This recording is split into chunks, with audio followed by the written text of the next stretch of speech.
ہیں سپورٹس کی جانب۔ اسلام آباد یونائٹڈ نے پشاور زلمی کو 6 وکٹ سے شکست دے دی۔ شاداب نے 157 رنز کا ہدف 15ویں اوور کی 5ویں بال پر پورا کر لیا۔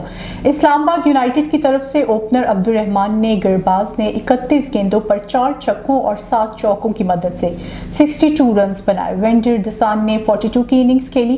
شاداب خان 3 رنز بنا کر آؤٹ ہوئے تو ان کی جگہ آنے والے آصف علی نے 13 گیندوں پر 3 چھکوں اور 1 چوکے کی مدد سے 29 رنز کی ناقابل شکست اننگز کھیلی۔ اعظم خان 9 رنز بنا کر ناٹ آؤٹ رہے۔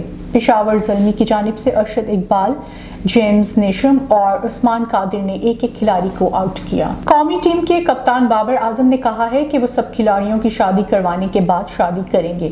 انٹرویو کے دوران میزبان نے بابر اعظم سے رواں برس ساتھی کرکٹرز کے شادی کے بندھن میں بندھنے اور کپتان کے تاحال کنوارا ہونے کا سوال کیا، جس پر بابر اعظم کا کہنا تھا کہ میں نے سوچ لیا ہے ان سب کی شادی کروانے کے بعد میں خود شادی کروں گا۔ انگلینڈ کے معروف ٹینس سٹار اور نمبر 1 کھلاڑی کیمرون نوری اوپن ٹینس ٹورنامنٹ میں مینز سنگلز مقابلوں کے کوارٹر فائنل راؤنڈ میں پہنچ گئے۔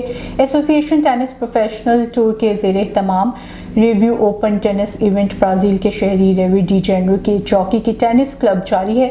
27 سالہ برطانوی کھلاڑی نے حریف برازیلین کھلاڑی تھیاگو مارو مونٹیرو کے خلاف کامیابی سمیٹ کر کوارٹر فائنل راؤنڈ کے لیے کوالیفائی کیا۔